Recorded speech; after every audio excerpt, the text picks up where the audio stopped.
ओम शांति। ओम शांति। आज रविवार है और हम सभी अव्यक्त बाप दादा की मुरली सुनते हैं। 93 वर्ष की मुरलियाँ चल रही थी अब तक और आज 93 वर्ष का अंतिम दिन 31 दिसंबर 93 की मुरली है। 93 वर्ष पूरा हो रहा है, 94 वर्ष शुरू होगा। तो संगम है, तो संगम का तो बहुत महत्व है। और उस समय तो बाबा रात को 12 बजे तक भी मुरली चलाते थे, मीटिंग ग्रुप से मिलते थे और 12 बजे का इंतज़ार करते थे कि कब 12 बजे। और यहाँ एक वो घंटा रहता था और जैसे 12 बजते थे वो घंटा बजता था, 12 घंटे बजते थे। और खूब उमंग उत्साह में आकर खूब खुशियाँ मनाते थे, मोमबत्ती जलाते थे, केक काटते थे और बहुत डबल विदेशी भी होते थे। तो वो भी समय था। और ये 93 माना ओम शांति भवन में ही होगा। तो ओम शांति भवन में ये मुरली चली है, बहुत नज़दीक का अनुभव। फिर तो शांतिवन में जब गए तो दूर दूर होता गया, लेकिन ये बहुत करीब का अनुभव है। तो बाबा ने आज उमंग उत्साह भी बहुत दिलाया है। कभी भी हमारा उमंग उत्साह कम न हो। केवल ऐसे नहीं अभी नया साल आएगा कल नया साल और एक दिन नया साल का उमंग उत्साह मनाया, दूसरे दिन फिर निराशा हताशा हो गई। बस सदा ही हमारे लिए नवीनता है। तो क्या नवीनता करनी है, क्या नया करना है, उसके लिए भी बाबा ने आज प्रेरणा दी है। और अव्यक्त वर्ष चल रहा था, उसके पहले तपस्या वर्ष चला, तो तपस्या वर्ष भी मनाया, अव्यक्त वर्ष भी मनाया। अभी क्या करेंगे, क्या नवीनता लाएंगे? तो हर कदम पर कोई न कोई नवीनता बाबा कहते हमेशा लाओ। तो आज की मुरली है, हाँ, उमंग उत्साह में भी रहो, महादानी भी बनो और व्यर्थ को समाप्त करो। तो सुनेंगे बाबा के महावाक्य। आज 26 फरवरी 2023 है, 26/2/23। और ये मुरली रिवाइज कर रहे हैं 31/12/93 की, 31/12/93। नए वर्ष में सदा उमंग उत्साह में उड़ना और सर्व के प्रति महादानी वरदानी बन व्यर्थ को समाप्त करना। नए वर्ष में सदा उमंग उत्साह में उड़ना और सर्व के प्रति महादानी वरदानी बन व्यर्थ को समाप्त करना। ये है मुरली का सार, हेडिंग। आज नवयुग, नई सृष्टि के रचयिता बाप दादा अपने नव युग के आधार मूर्त बच्चों को देख रहे हैं। हम सब कौन है? कौन है? हम सभी नव युग के आधार मूर्त बाप दादा के साथ साथ आप सभी बच्चे सदा सहयोगी हो। इसलिए आप ही आधार मूर्त हो। दुनिया के हिसाब से आज का दिन वर्ष का संगम है। 92 को विदाई, 93 को विदाई और 94 का आह्वान। तो बाबा कहते हैं दुनिया के हिसाब से आज का दिन वर्ष का संगम है। पुराना वर्ष जा रहा है और नया वर्ष आ रहा है। ये है वर्ष का संगम दिन, वर्ष का संगम दिन। और आप बैठे हो बेहद के संगम युग पर। आप सभी 9 वर्ष के साथ साथ और क्या मना रहे हो? 9 वर्ष के साथ साथ नवयुग की सभी को मुबारक देते हो। नवयुग मुबारक। हाँ, 9 हो तो कहेंगे 9 वर्ष मुबारक, और हम कहेंगे नवयुग मुबारक। तो बाबा कहते हैं आप सभी 9 वर्ष के साथ साथ नवयुग की सभी को मुबारक देते हो। एक दिन भी एक दिन की मुबारक नहीं, लेकिन नवयुग के अनेक जन्मों की मुबारक देते हो। इस संगम पर अच्छी तरह से अनुभव करते हो कि इस समय हम ब्राह्मण आत्माओं की नई जीवन है ना। अनुभव कर रहे हैं ना, ये नया जीवन हम बच्चों को मिला है, ये नई जीवन है। नई जीवन में आ गए हो ना। ब्राह्मणों का संसार ही नया है। अमृत वेले से देखो तो नई रात, नई प्रीत है। अमृत वेले से देखो तो नई रीत, नई प्रीत है। अमृत वेले से ही सब कुछ नया, नई रीत, नई प्रीत है। पुरानी दुनिया की दिनचर्या और नए जीवन, ब्राह्मण जीवन की दिनचर्या में कितना अंतर है। जब तक बाबा का ज्ञान नहीं मिला था तो पता नहीं कितने बजे उठते होंगे, कितने बजे सोते होंगे, कितने बजे खाते होंगे, कोई व्यवस्थित तो कुछ भी नहीं था। अब ब्राह्मण जीवन में आए हैं तो सब कुछ व्यवस्थित, और मधुबन में तो है ही सब व्यवस्थित। 12 बजे सब थाली लेकर आ जाते हैं ना। हाँ, भोजन तैयार। घर में तो कहेंगे अभी भोजन तैयार नहीं है, थोड़ी देर लगेगी। यहाँ ऐसे नहीं है। हाँ, शाम को 7:30 बजे भोजन तैयार, सवेरे 8 बजे 8:30 बजे नाश्ता तैयार। ये नहीं कि हमारे किचन वाले ठहरते अभी ठहरो ठहरो ठहरो। हाँ, ऐसे नहीं। तो यहाँ सब कुछ कैसे समयबद्ध चलता है। तो बाबा कहते हैं पुरानी दुनिया की दिनचर्या और नए जीवन, ब्राह्मण जीवन की दिनचर्या में कितना अंतर है। सब नया हो गया। सवेरे सवेरे उठना, अमृत वेले, हाँ का अमृत वेला करना, फिर जल्दी जल्दी स्नान करना, मुरली में आना, सब कुछ नया। जब तक दुनिया, पुरानी दुनिया में तो ये सब थोड़ी होता था, कुछ भी नहीं। बाबा कहते हैं तो नए जीवन, ब्राह्मण जीवन की दिनचर्या में कितना अंतर है। सब नया हो गया। स्मृति भी नहीं, और दिनचर्या तो नहीं, लेकिन स्मृति भी नहीं, वृत्ति नहीं, दृष्टि नहीं, सब बदल गया ना। और नई जीवन कितनी प्यारी लगती है। वो जीवन प्यारी थी या ये जीवन प्यारी है? कौन सी जीवन प्यारी है? हाँ, ये जीवन प्यारी है। और नई जीवन कितनी प्यारी लगती है। वैसे भी नई चीज़ सबको प्यारी लगती है। पुरानी चीज़ छोड़ना चाहते हैं और नई चीज़ लेना चाहते हैं। तो इस समय का ये छोटा सा नया संसार है। क्या है ये? छोटा सा नया संसार। संसार भी नया, और क्या क्या नया? संस्कार भी नए। इसलिए दुनिया वाले भी नए वर्ष को धूमधाम से मनाते हैं। सब नया। मनाने का अर्थ क्या है? मनाना माना, नया वर्ष मनाना माना उमंग, उत्साह में आना। उत्साह होता है, इसलिए मनाने के दिन को उत्सव कहा जाता है। क्योंकि मनाना माना उत्साह में आना, तो उत्साह में आते, इसलिए उत्सव कहते हैं।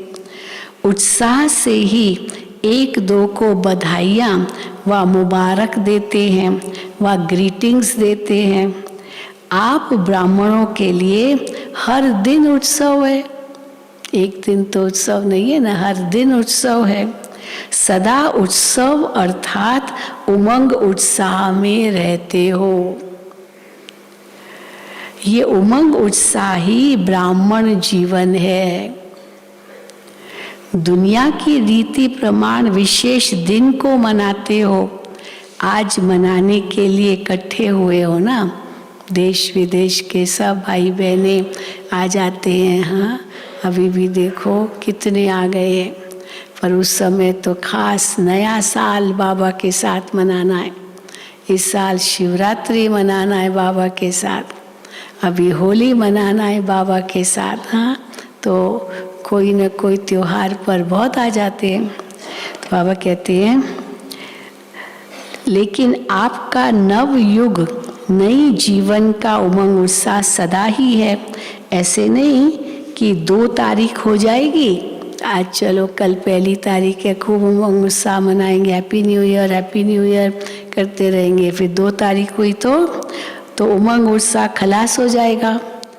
1 मास हो गया तो और ख़त्म हो जाएगा। हाँ, ऐसे तो नहीं, हर दिन उमंग उत्साह बढ़ता जाना चाहिए।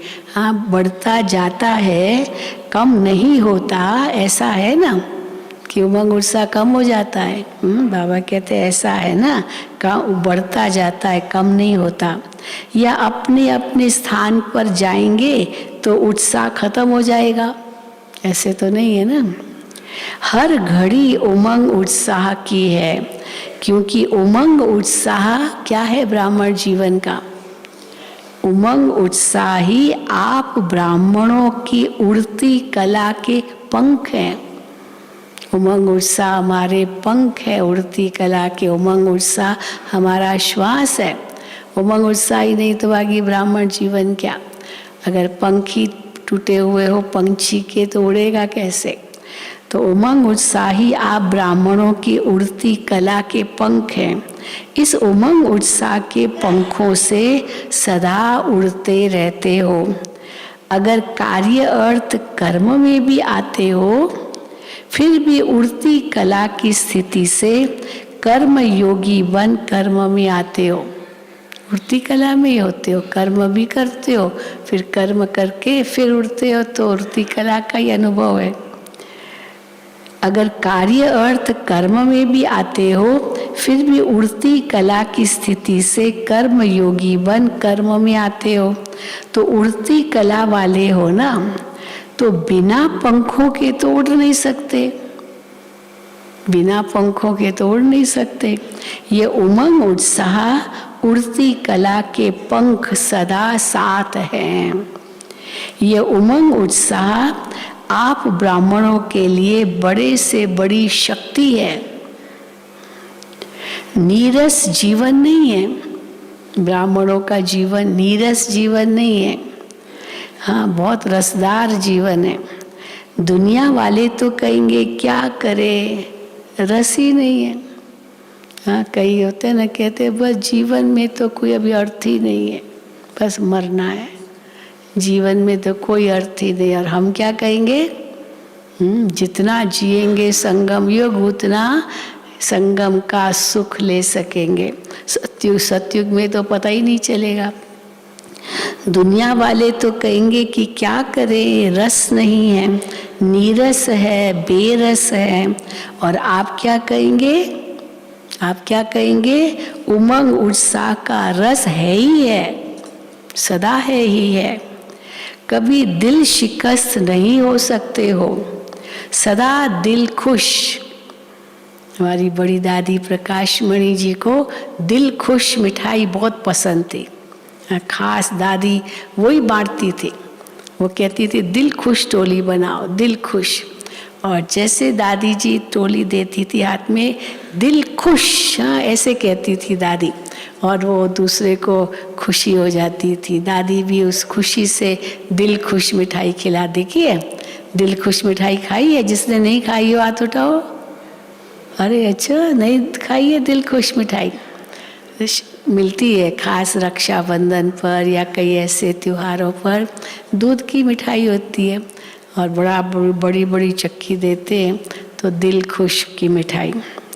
तो बाबा कहते हैं सदा दिल खुश, कैसी भी मुश्किल बात हो, लेकिन उमंग उत्साह मुश्किल को सहज कर देता है।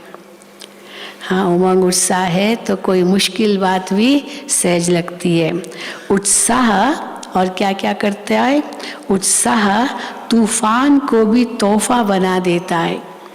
ये गिफ्ट है, आओ आओ तूफान आओ, मैं उमंग उत्साह में हूँ, मैं डरूंगा नहीं।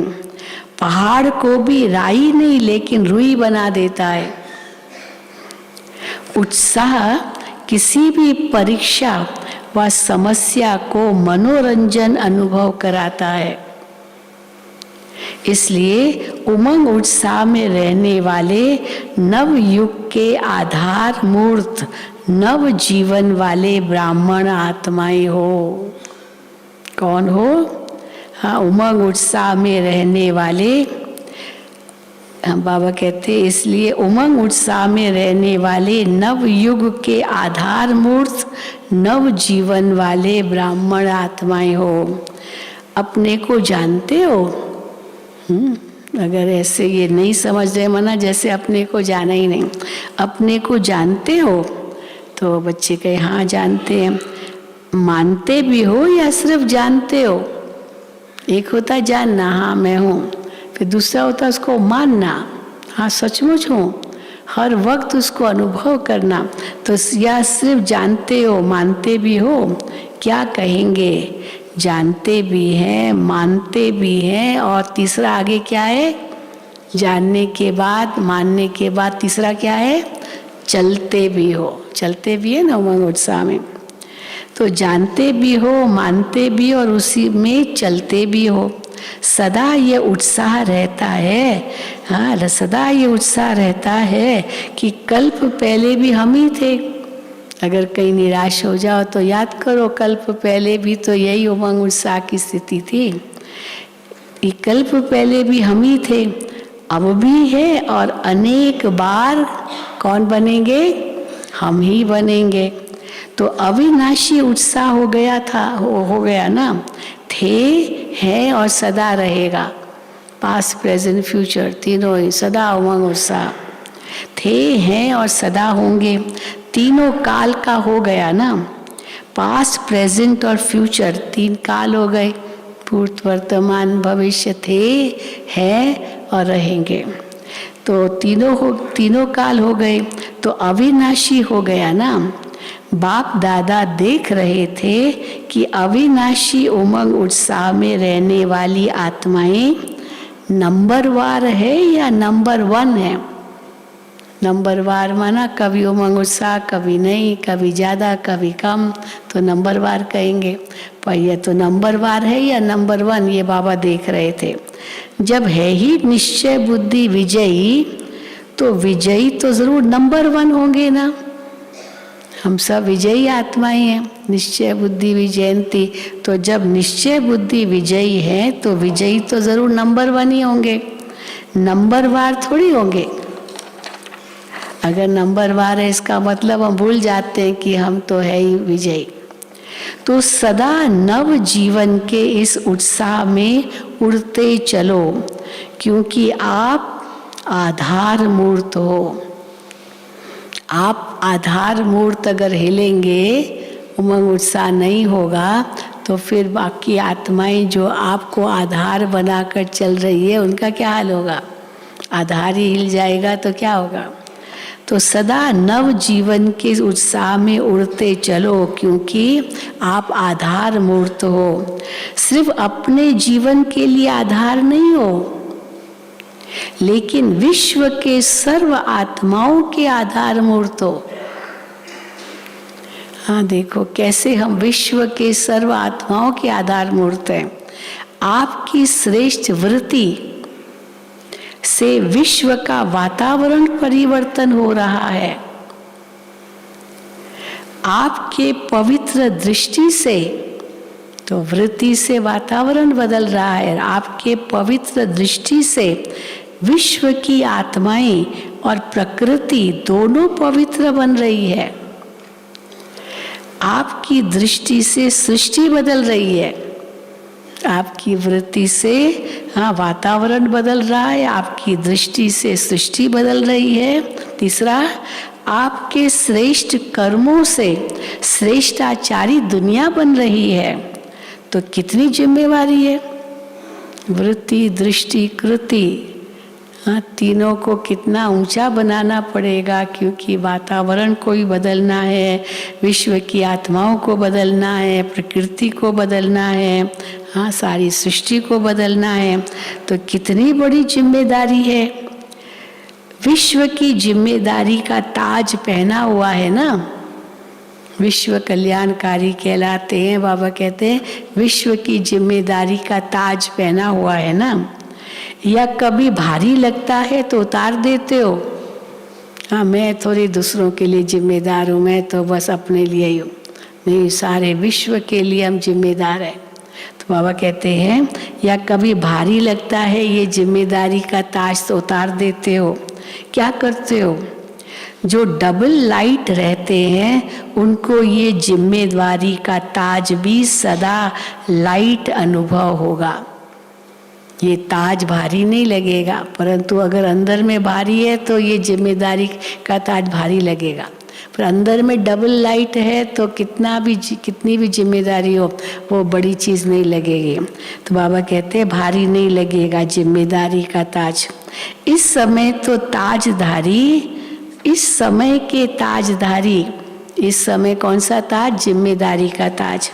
इस समय के ताजधारी भविष्य के ताजधारी बनते हैं। अगर कोई जिम्मेदारी मिलती है खुशी से उसको स्वीकार करो। मैं नहीं जिम्मेदारी लूँगी, मैं नहीं लूँगा, तो यहाँ जिम्मेदारी का ताज नहीं पहनेंगे तो भविष्य में क्यों मिलेगा? कई है जो कहते हमको कोई जिम्मेदारी दे, हम अपने आप क्यों मांगे, हमको नहीं चाहिए, कोई देगा तो चलो कर देंगे।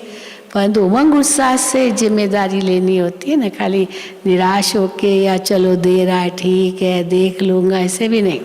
तो बाबा कहते हैं इस समय के ताजधारी भविष्य के ताजधारी बनते हैं। तो नए वर्ष में क्या करेंगे? अव्यक्त वर्ष भी मनाया। अव्यक्त वर्ष अर्थात फरिश्ता बन गए। अव्यक्त वर्ष मनाया 92 का साल, तो अव्यक्त वर्ष अर्थात फरिश्ता बन गए या अभी बनना है?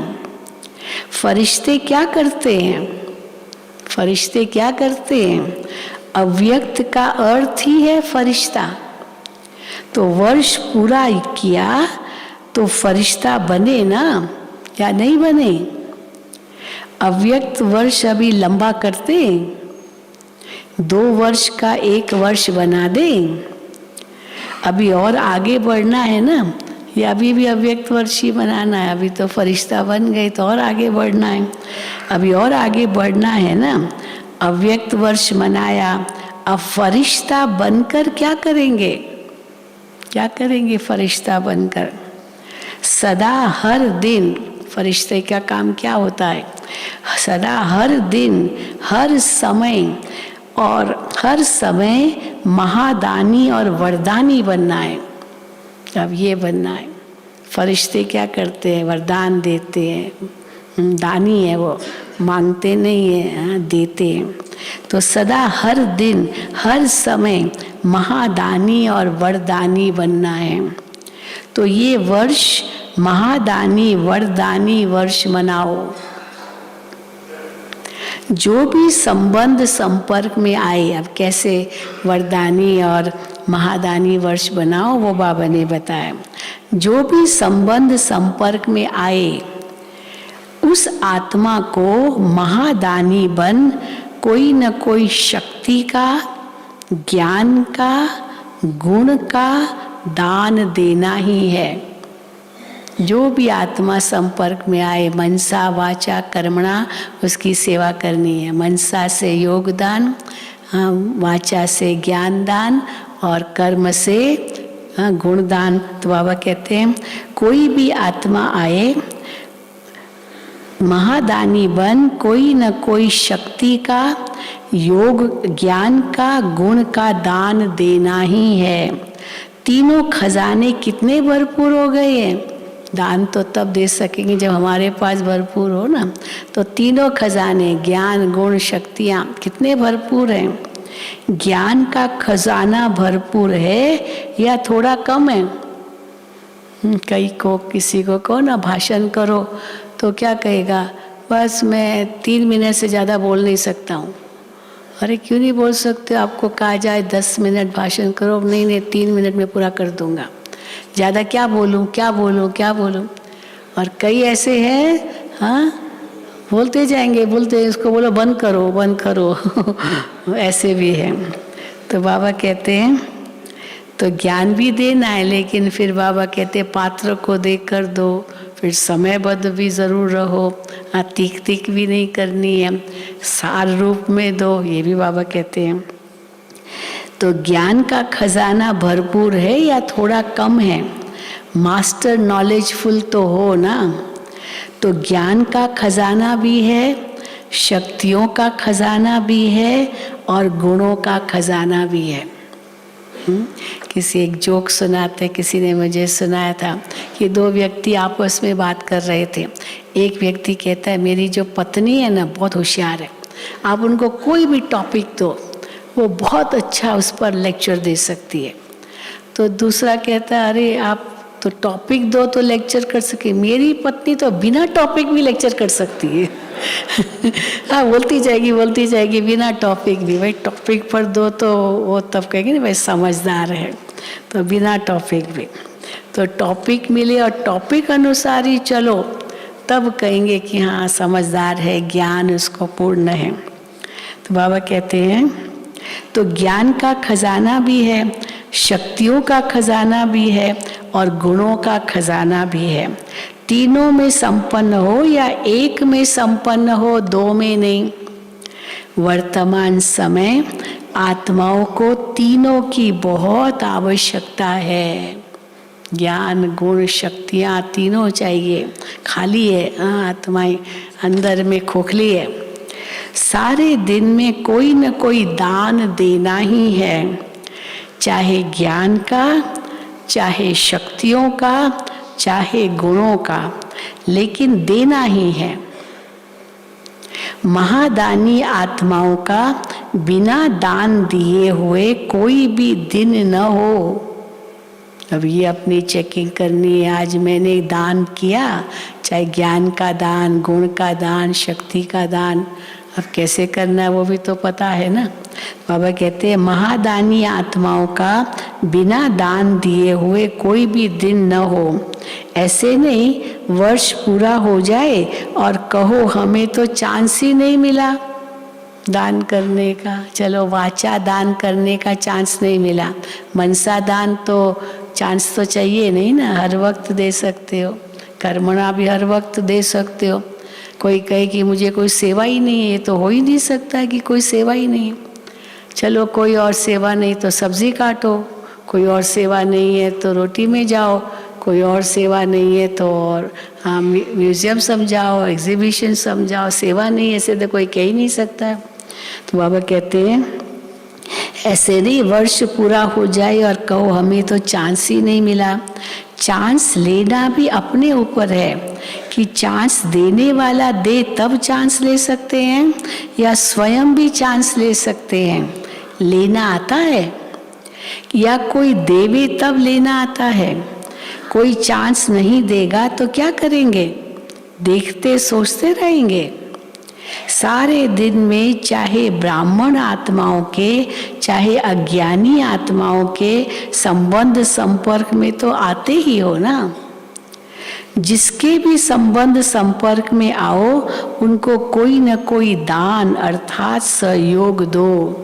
और हमने देखा है जितनी सेवा करते हैं और कोई नहीं है तो ओम शांति भवन में आ जाओ, खूब सेवा है ओम शांति भवन की, कोई कमी नहीं है सेवा की। और जितना एक बार भी एक राउंड लगाया सेवा की आपकी खुशी बढ़ जाएगी। सोचेंगे बस मैं बैठा रहूं सारा दिन मोबाइल हाथ में, मोबाइल में पता नहीं क्या देखते होंगे, सारा दिन बस योगी कर रहा हूँ, दिमाग ही खराब हो जाएगा। सेवा भी करनी है, हाँ बहुत कुछ करना होता है। इसलिए बाबा कहते हैं उनको कोई न कोई दान अर्थात सहयोग दो। दान शब्द का रूहानी अर्थ है सहयोग दो। आत्माएं प्यासी है, सहयोग दो, उनको ज्ञान अमृत पिलाओ। तो रोज महादानी व वरदानी बन। वरदान कैसे देंगे? वरदान देने की विधि क्या है? सबको वरदान दो। क्या है वरदान देने की विधि? आपकी जड़ चित्र तो अभी तक वरदान दे रहे हैं, मूर्तियां आपकी अभी तक वरदान ही दे रही है।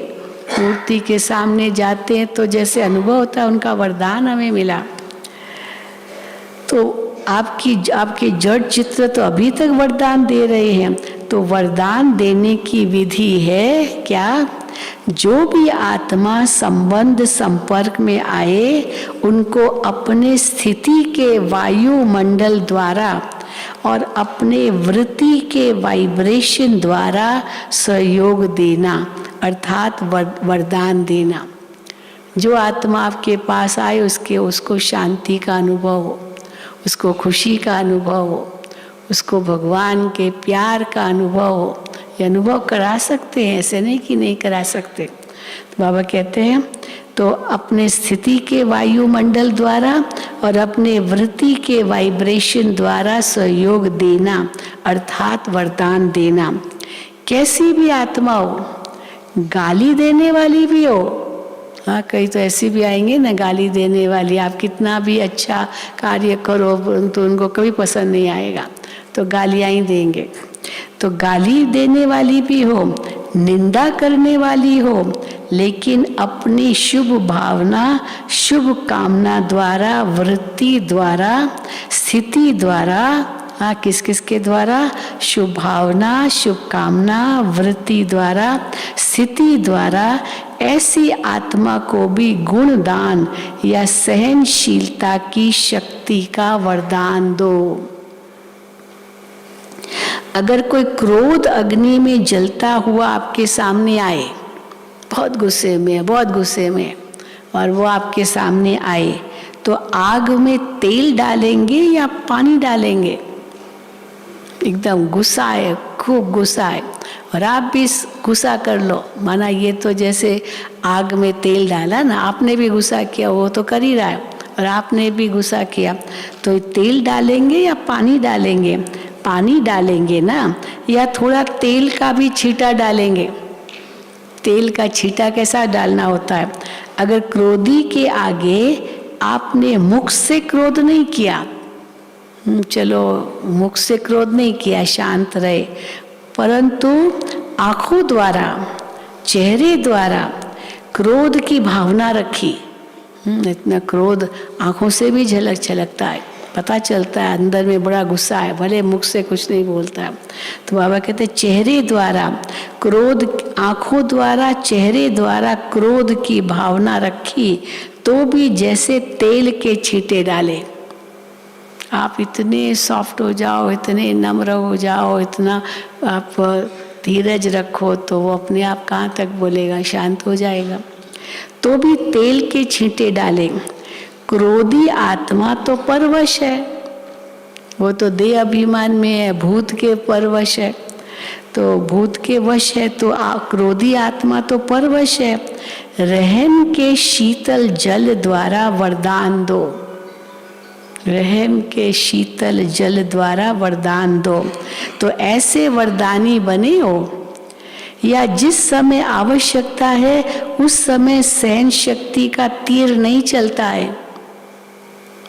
अगर समय पर कोई भी अमूल्य वस्तु कार्य में नहीं लगी, आपके पास बहुत अच्छी चीज़ है, बहुत महंगी चीज़ है, कीमती चीज़ है, और उसको यूज़ करना है, पर समय पर वो यूज़ नहीं हुआ, तो बाबा कहते हैं तो उसको अमूल्य कहा जाएगा? क्या फ़ायदा, समय पर तो यूज़ हुआ ही नहीं, तो उसको अमूल्य कहा जाएगा? अमूल्य अर्थात समय पर मूल्य कार्य में लगे। अमूल्य अर्थात समय पर वो मूल्य कार्य में लगे। तो इस वर्ष क्या करेंगे? महादानी वरदानी बनो। चैतन्य में संस्कार भरते हो, तब तो जड़ चित्रों द्वारा भी वरदानी मूर्त बनते हो। जिस समय चैतन्य में हम बनते हैं तभी तो हमारी मूर्तियाँ भी तो वरदान देती है। तो चैतन्य में संस्कार भरते हो तब तो जड़ चित्रों द्वारा भी वरदानी मूर्त बनते हो। संस्कार तो अभी भरने हैं ना, या जिस समय मूर्ति बनेगी उस समय संस्कार भरेंगे वरदानी बनने के, अभी भरने हैं, तभी तो आपकी मूर्तियाँ बनेगी ना। तो बाबा कहते हैं हाँ, तो जिस समय मूर्ति बनेगी उस समय भरेंगे ना, या उस समय भरेंगे, अभी भरनी है। महादानी वरदानी मूर्त बनने से क्या होगा, अब फायदा क्या होगा? महादानी वरदानी मूर्त बनने से व्यर्थ स्वतः ही खत्म हो जाएगा। व्यर्थ सोचना, व्यर्थ बोलना, व्यर्थ सब खत्म हो जाएगा, क्योंकि मुझे दान देना है, हाँ, महादान देना है, ज्ञान दान देना है, गुण दान देना है, शक्ति दान देना है, यही बुद्धि में रहेगा तो व्यर्थ स्वतः ही खत्म हो जाएगा। क्योंकि जो महादानी है, वरदानी है, दूसरों को देने वाले दाता हैं, तो दाता का अर्थ ही है समर्थ। वो कमजोर थोड़ी होगा, वो समर्थ होगा तभी तो दाता है। समर्थ होगा तभी तो देगा। तो जहाँ समर्थ है वहाँ व्यर्थ स्वतः ही खत्म हो जाता है। समर्थ स्थिति है। अब बाबा समर्थ स्थिति किससे भेंट करते हैं? स्विच ऑन करना, स्विच ऑन करना। जैसे स्थूल लाइट का स्विच ऑन करना अर्थात अंधकार को समाप्त करना। हाँ हाँ, जैसे स्थूल लाइट का स्विच ऑन करना अर्थात अंधकार को समाप्त करना। अब अचानक लाइट चली गई, परंतु आपका जो सोलर लाइट है वो ऑन नहीं है तो अंधकार होगा। एकदम चलो solar light on, switch on कर दिया, लाइट आ गई। वो बंद पड़ा है तो स्विच ऑन करने में कितनी देर लगती है? तो बाबा कहते हैं तो स्विच ऑन करना अर्थात अंधकार को समाप्त करना। ऐसे समर्थ स्थिति अर्थात स्विच ऑन करना। तो कौन सा स्विच जो समर्थ स्थिति तुरंत आ जाए? स्मृति। स्मृति से ही समर्थी आती है। मैं कौन? दादी जान की यही स्मृति दिलाती थी, मैं कौन, मेरा कौन, मुझे क्या करना है। तो ये स्मृति दिलाते ही शक्ति आ जाती थी। तो बाबा कहते हैं ऐसे समर्थ स्थिति अर्थात स्विच ऑन करना। तो स्विच ठीक है या कभी ठीक कभी लूज हो जाता है? कई बार स्विच लूज हो जाता है ना तो भी लाइट नहीं आती है, या कभी लूज हो जाता है या फ्यूज हो जाता है। अब लाइट ही फ्यूज हो गई तो बल्ब फ्यूज हो गया तो जलेगा कैसे? या फ्यूज हो जाता है। ऑन करना तो आता है ना। आजकल तो छोटे छोटे बच्चे भी स्विच ऑन करने में होशियार होते हैं। हाँ, छोटे बच्चे, रिमोट उनके हाथ में है, टीवी ऑन। आजकल तो सबको रिमोट से चलता है, पंखा भी रिमोट से, लाइट भी रिमोट से, टीवी तो है ही रिमोट से, सब कुछ रिमोट से। तो रिमोट हाथ में पकड़ के क्या क्या करते रहते हैं, छोटे बच्चे भी कर सकते हैं। तो बाबा कहते तो छोटे छोटे बच्चे भी स्विच ऑन करने में होशियार होते हैं। टीवी का स्विच ऑन कर देते हैं, चैनल भी बदल देते हैं छोटे बच्चे, तो स्विच ऑन कर देते हैं ना। तो स्विच ऑन होने से एक एक व्यर्थ संकल्प को समाप्त करने की मेहनत से छूट जाएंगे। कौन सा स्विच ऑन? स्मृति। स्मृति का स्विच ऑन किया तो एक एक जो व्यर्थ संकल्प आता है उनको खत्म करना, ये मेहनत खत्म हो जाएगी। तो एक एक व्यर्थ संकल्प को समाप्त करने की मेहनत से छूट जाएंगे। अव्यक्त फरिश्ता का यही श्रेष्ठ कार्य है। और क्या नवीनता करेंगे? नवीनता करनी है। अव्यक्त वर्ष में अपना चार्ट रखा था या कभी रखा था कभी नहीं रखा था? कभी कभी वाले बने या सदा वाले बने? कभी कभी वाले ज़्यादा है, कभी चार्ट रखा कभी नहीं रखा। इस नए वर्ष में नया चार्ट रखना। कौन सा चार्ट? क्या नया चार्ट रखेंगे? 4 सब्जेक्ट्स को तो अच्छी तरह से जानते हो, तो इस नए वर्ष का यही चार्ट रखना कि चारों ही सब्जेक्ट्स में ज्ञान, योग, धारणा, सेवा, चारों ही सब्जेक्ट्स में, चाहे ज्ञान में, चाहे योग में, चाहे धारणा में, चाहे सेवा में, हर सब्जेक्ट में हर रोज कोई न कोई नवीनता लानी है। सुना, आज से ये चार्ट शुरू करो। ज्ञान, योग, धारणा, सेवा, चारों ही सब्जेक्ट्स में हर रोज कोई न कोई नवीनता लानी है। ज्ञान अर्थात समझदार बनना, समझ देना और समझदार बन चलना। ज्ञान में भी नवीनता का अर्थ है जो अपने में कमी है उसको धारण किया तो नवीनता हुई ना। ना से हाँ हुई तो नया हुआ ना। ये मेरे अंदर कमी हुई थी, अब मैं समझदार बन गई, अभी ये कमी नहीं रहेगी, खत्म की, तो जैसे समझदार बन गए ना तो नया हुआ ना। इस रीति से योग के प्रयोग में हर रोज कोई न कोई नया अनुभव करो। योग में भी नए प्रयोग करो। योग में बहुत अच्छे बैठे, बहुत अच्छा योग लगा, लेकिन नवीनता क्या हुई? परसेंटेज बढ़ना भी नवीनता है। हाँ, कल मैं योग में बैठी थी, बहुत अच्छा था, लेकिन आज जब मैं बैठी तो इतना अच्छा लगा, कल से भी बहुत अच्छा। तो ये नवीनता हो गई ना। तो आज अगर आपकी परसेंटेज योग की 50% है और कल 50 से वृद्धि हो गई तो नवीनता हो गई ना। ऐसे नहीं कि एक ही मास में 50-50 लगाते जाओ, नहीं। तो चारों ही सब्जेक्ट्स में स्व के प्रगति में नवीनता, विधि में नवीनता, प्रयोग में नवीनता, औरों को सहज योगी बनाने में और परसेंटेज बढ़ना माना, और औरों को सहज योगी बनाने में और परसेंटेज बढ़ना माना नवीनता। किसको दुख दिया, किसको क्रोध किया, ये तो कॉमन चार्ट है। मैंने आज क्रोध नहीं किया, मैंने आज किसी को दुख नहीं दिया, ये तो कॉमन चार्ट है। हम बाबा कहते हैं ना, दुख नहीं दिया तो सुख कितना दिया, आज क्रोध नहीं किया तो शांति का दान कितना दिया। बाबा कहते तो वो तो कॉमन चार्ट है, गुस्सा नहीं किया आज मैंने, हाँ ये दुख नहीं दिया, वो तो कॉमन चार्ट है। ये तो आपकी जो रॉयल प्रजा है वो भी रखती है। कई रखते हैं ना, आज मुझे किसी को गुस्सा नहीं करना है, तो बाबा कहते वो तो रॉयल प्रजा जो आपकी बनती है वो भी रखती है ऐसा चार्ट। आप रॉयल प्रजा हो व राजा हो तो नवीनता से स्वतः ही तीव्र पुरुषार्थ के समीपता की अनुभूति होती रहेगी। समझा क्या चार्ट रखना है? और हर 3 मास में, रोज का नहीं यहाँ भेजना। कई तो रोज अपना चार्ट लिखते, रोज मधुबन भेजते थे। बाबा कहते रोज मत भरना। बाबा ने तो एक मुरली चलाई थी, वो इतना पत्र लिखते मधुबन में, इतने पत्र लंबे लंबे चौड़े, कौन पढ़ेगा? तो बाबा ने एक दिन कहा था बस एक पोस्ट कार्ड लिखो, आई एम ओके, मैं ठीक हूँ। बस उसमें पोस्ट कार्ड होते थे ना, मैं ठीक हूँ। अरे फिर तो इतने पोस्ट कार्ड आने लगे, आई एम ओके। ईशु दादी ने एक दिन मेरे को दिखाया, देखो इतने सारे post card, I am okay. हाँ, फिर बाबा ने कोई बंद करा दिया अपने अंदर में रखो। तो बाबा कहते हैं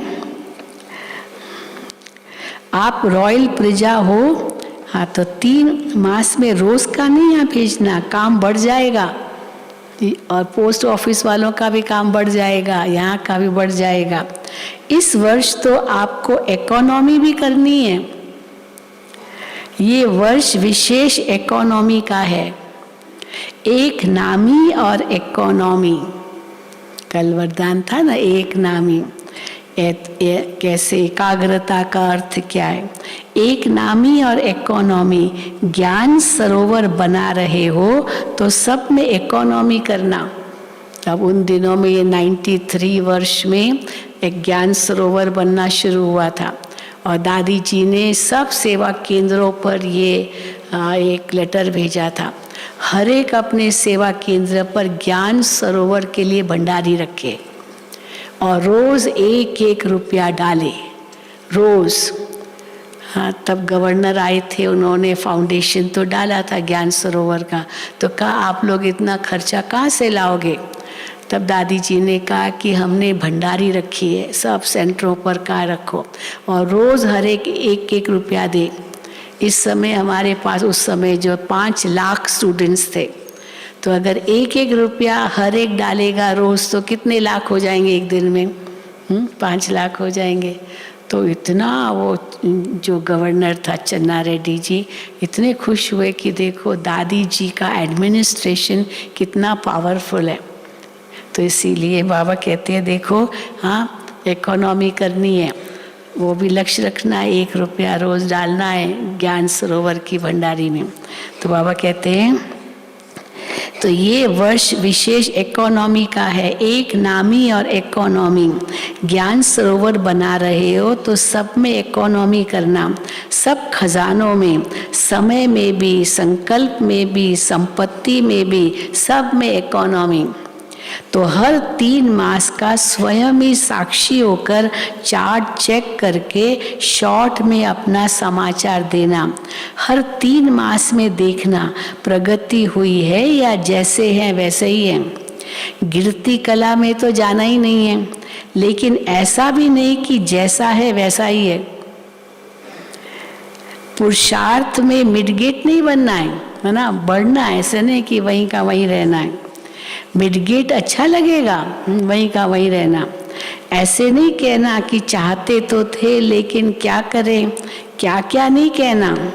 ब्राह्मणों की ये भाषा नहीं है, क्या करे, कैसे करे, ऐसे करे, वैसे करे, लेकिन दूसरों को भी सहयोग देंगे तो ऐसे करो।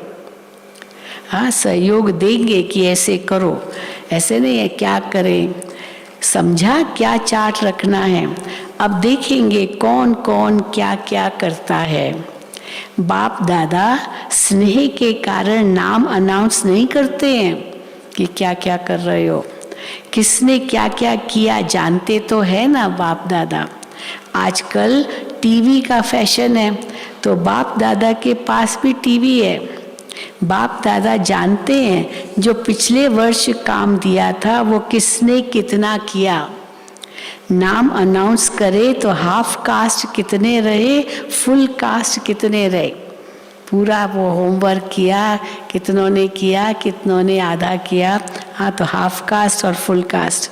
तो इस वर्ष महादानी वरदानी मूर्त स्वयं प्रति भी और सर्व प्रति भी बनो और हर रोज कोई न कोई नवीनता अर्थात प्रोग्रेस अवश्य करो, उन्नति अवश्य करो।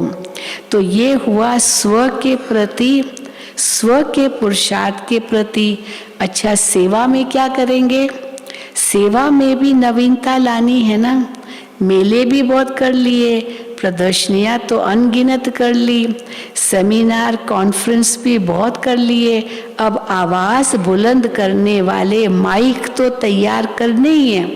किसने कहा कि आवाज़ करने वाले माइक तैयार करना है? हाँ, जो एक आवाज़ करे न्यूज़पेपर में आ जाए और इससे आवाज़ बुलंद हो। तो बाबा कहते हैं अभी आवाज़ बुलंद करने वाले माइक वो तो तैयार करने ही है, लेकिन उसकी विधि क्या है? बड़े VIPs वो आपके मंच से बोले और वो मीडिया में आ जाए, अखबारों में आ जाए, टीवी में आ जाए, ये कब होगा? उसकी विधि क्या है?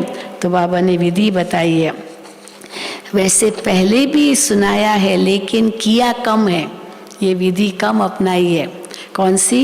सेवा की रिजल्ट में देखा गया कि बड़े निमित्त आत्माओं को समीप लाने के पहले, हाँ बड़े तो कब आएंगे समीप? कोई मिनिस्टर ऐसे ही थोड़ी सामने आता है, पहले तो उनके ADC, उनके जो भी सेक्रेटरी है, उन सबसे पहले मिलना होता है ना। तो बाबा कहते हैं कि बड़े निमित्त आत्माओं को समीप लाने के पहले, चाहे कोई नेता है, चाहे कोई बड़े इंडस्ट्रियलिस्ट है, चाहे कोई बड़े ऑफिसर है, लेकिन उन्हों को समीप लाने का साधन है कि उन्हों की सेक्रेटरी को अच्छी तरह से समीप लाओ। अगर वो सेक्रेटरी समझ जाएगा ज्ञान, तुरंत आपको बड़े वो VIP से मिला लेगा, क्योंकि सेक्रेटरी आपके फेवर में है। और अगर सेक्रेटरी फेवर में नहीं होता है ना तो वो वीआईपी से मिलने भी नहीं देता है, ऐसे भी आज ऐसे होते हैं। तो सेक्रेटरी को अपना बनाओ, तो उन्हों के सेक्रेटरी को अच्छी तरह से समीप लाओ। आप लोग बड़ों के ऊपर तो टाइम देते हो, वो अच्छा अच्छा कहकर फिर सो जाते हैं। अब बड़े आदमियों को तो टाइम ही कहाँ है, तो वो अच्छा अच्छा कहकर फिर सो जाते हैं। उन्हों को के लिए इतना टाइम तो मिलता नहीं है, न वो देते हैं न आप जा सकते हो। इसलिए सेक्रेटरी जो होते हैं वो बदलते नहीं हैं। कोई भी मिनिस्ट्री में जो मिनिस्टर का जो ये सेक्रेटरीज होते हैं ना वो नहीं बदलते। मिनिस्टर तो बदल जाएगा, आज कुर्सी पर है कल उसको निकाल भी देंगे, वो सेक्रेटरी तो वहीं का वहीं रहता है ना। तो इसलिए उनकी सेवा पहले करो। तो बाबा कहते हैं इसलिए सेक्रेटरी जो होते हैं वो तो बदलते भी नहीं हैं, बड़े तो सब बदल भी जाते हैं। आज एक मिनिस्टर की सेवा करते हो और कल वो प्रजा बन जाता है, गद्दी से ही उसको हटा दिया, उसको मिनिस्ट्री से भी निकाल दिया, उसको निकाल ही दिया अब तो बाबा कहते हैं कल वो प्रजा बन जाता है। सेक्रेटरी काफ़ी सहयोगी बन सकते हैं। तो किसी भी वर्ग की सेवा में इस वर्ष विशेष सेक्रेटरी, मैनेजर्स या प्राइवेट असिस्टेंट जो भी शक्तिशाली हो, बड़ों के समीप हो, उन आत्माओं की सेवा विशेष करो। जो बड़ों के समीप हो उनकी सेवा हो जाएगी तो बड़ों तक अपने आप पहुंचाएंगे। दूसरी बात, पहले भी इशारा दिया है, अभी और क्या बात, पहले भी इशारा दिया है कि वर्तमान समय कम खर्च और नाम वाला, खर्चा कम करो। एक भाई का मिसाल बाबा देते थे, मनोहर दादी बहुत बताती थी। एक भाई था, वो बड़ी बड़ी चीज़ें, बड़ी बड़ी बातें करता था और पैसा था खर्च करता था। बाबा ने उसको रोका। बाबा ने कहा तुम तो अमेरिकन पैसेंजर हो। अमेरिका वाले क्या करते, अभी $1 कितना 60 रुपया 70 रुपया मानो है। अब वो भारत में आएंगे, कहा अच्छा ये 60 रुपया, ओनली $1 फटाफट दे देंगे। लेकिन इंडियन तो बार्गेन करेंगे ना। तो अमेरिकन पैसेंजर जो होते हैं ना, अमेरिकन ग्राहक, वो फटाफट वो पूछते भी नहीं है, बस $1 $2 उनके लिए तो डॉलर है और हमारे लिए रुपया है। तो बाबा ने उनको कहा तुम तो अमेरिकन पैसेंजर हो, तुमको ज़रा भी ख्याल नहीं आता है कि इकोनॉमी भी करनी है। तो देखो बाबा ऐसे भी कहते थे। तो बाबा कहते हैं दूसरी बात, पहले भी इशारा दिया है कि वर्तमान समय कम खर्चा और नाम वाला। इसकी विधि है कि जो भी छोटी या बड़ी संस्थाएं हैं, एसोसिएशंस है, उन्हों से संबंध संपर्क रखो। बनी बनाई स्टेज पर नाम वाला करो। जब ओम ज्ञान सरोवर बना तो दादी जी बता रहे थे कि कैसे बड़े बड़े इंडस्ट्रियलिस्ट से मिले। तो समझो किसी को कोई कारखाना है, किसी की कोई फैक्ट्री है, तो कैसे उनसे कम दाम में लिया ताकि वो कम दाम में देवे और बचत हो। तो ये भी इकोनॉमी हो गई। और दूसरी बात जो बाबा कहते हैं, बड़े बड़े संस्थाएं, एसोसिएशंस, उन्हों से संबंध संपर्क रखो। बनी बनाई स्टेज पर नाम वाला करो। आपको वो निमंत्रण दे अपनी स्टेज पर। आजकल ये शुरू हो गया। बाबा ने एक बहुत सुंदर बात कही थी, अभी तो आप उनको वीआईपी के रूप में बुलाते हो, लेकिन एक समय आएगा जो आप वीआईपी बन के उनके पास जाएंगे, आपको निमंत्रण देंगे, आप हमारी स्टेज पर आओ। अभी वो भी है, वो भी चल रहा है, हो गया शुरू, बहुत बुलाते हैं। और कई ऐसे वीआईपीज है वो खुद चाहते हैं कि ब्रह्मा कुमारियाँ निमंत्रण देवे और हम जाएं, कभी ना नहीं करते, ऐसे भी है। तो बाबा कहते हैं तो बनी बनाई स्टेज पर नाम वाला करो, कम खर्चा नाम वाला करते हो, लेकिन और तीव्र गति से। हर देश में या हर गांव में या हर जिले में जो भी भिन्न भिन्न प्रकार के एसोसिएशंस है या बहुत वर्ग के कार्य करने वाले हैं, कॉन्फ्रेंस करने वाले हैं या सम्मेलन करते हैं, तो बनी बनाई स्टेज पर संदेश दो, उनकी स्टेज पर जाकर संदेश दो। तो समय और मेहनत दोनों बच जाएंगे। अभी इसको तीव्र गति में लाओ, चेक करो कि जिस देश के या जिस स्थान के निमित्त बने हैं उस स्थान की कोई भी संस्था वंचित नहीं रह जाए, क्योंकि वर्तमान समय वायुमंडल परिवर्तन हो गया है। लोगों के अंदर ब्रह्मा कुमारियों के प्रति बहुत अच्छी धारणा बैठ रही है। अभी डर कम, स्नेह ज़्यादा है। पहले डरते थे, ब्रह्मा कुमारी नहीं जाना। अभी डर खत्म ना, स्नेह ज़्यादा है। अच्छा मानते हैं, अच्छा बनते नहीं है। वो मानते ज़रूर है कि ब्रह्मा कुमारियाँ बहुत अच्छा काम कर रही है, पर अच्छा बनते नहीं हैं। इसलिए अच्छा मानते हैं। इसलिए इस 2 प्रकार की सेवा को और अंडरलाइन करो तो सहज माइक तैयार हो जाएंगे। नया वर्ष शुरू किया है तो नया विधि और विधान भी तो चाहिए ना।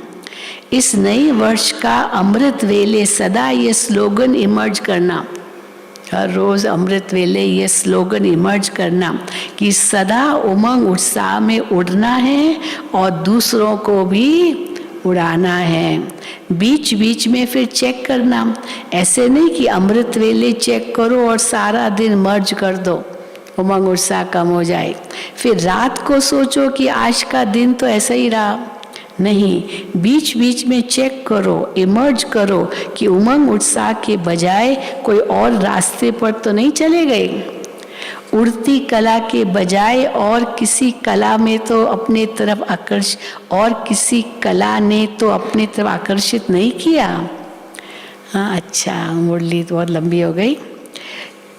अच्छा, चारों ओर के, अब सारी मुरली का सार, चारों ओर के नव जीवन अनुभव करने वाले सर्व ब्राह्मण बच्चों को सदा नव युग के आधार मूर्त श्रेष्ठ आत्माओं को सदा संकल्प, बोल और कर्म द्वारा महादानी वरदानी आत्माओं को सदा स्वयं की स्थिति द्वारा औरों की परिस्थिति को भी सहज बनाने वाली समर्थ आत्माओं को सदा हर दिन स्वयं में प्रगति अर्थात नवीनता अनुभव करने वाले समीप आत्माओं को सदा एक नामी और इकोनॉमी करने वाले बाप समान समीप आत्माओं को बाप दादा का याद, प्यार और नमस्ते। हम रूहानी बच्चों की रूहानी बाप दादा को याद, प्यार, गुड मॉर्निंग और नमस्ते। वरदान, तन को आत्मा का मंदिर समझ।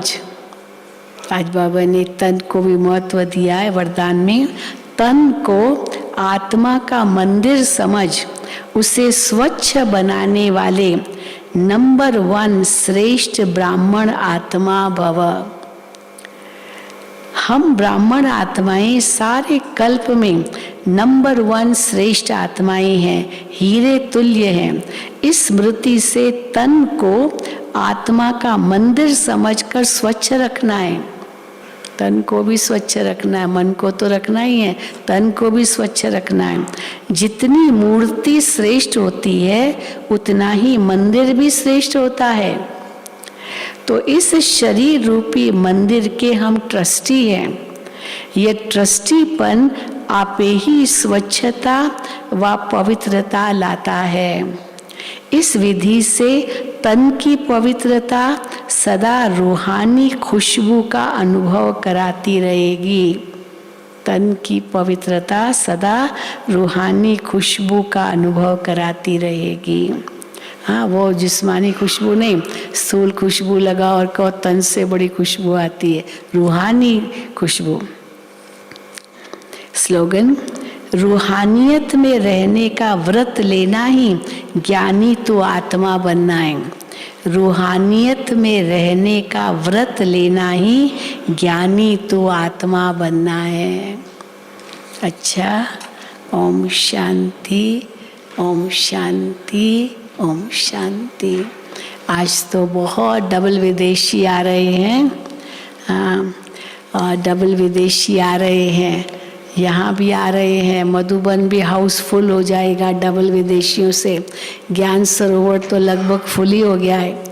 फिर नीचे तो अभी तीनों कॉम्प्लेक्सेस एकदम फुल। नीचे भी ईस्टर्न जोन, इतने जोन्स है, सब फुल होते जा रहे हैं, सब वो भी भरपूर। अभी 15,000 की लिस्ट तो नीचे आई गई है। आप सोचो और कितनी आएंगी 2 तारीख तक। और आज याद दिलाया कि आदरणीय विश्व रतन दादाजी का स्मृति दिवस है। विश्व रतन दादा, देखा था विश्व रतन दादा को?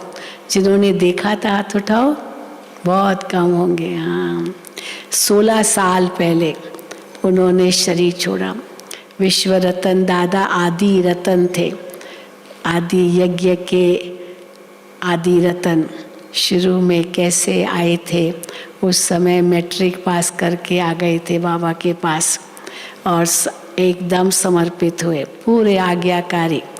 जो बाबा उनको सेवा देते थे सब करते थे, टोटल ऑलराउंड सेवा।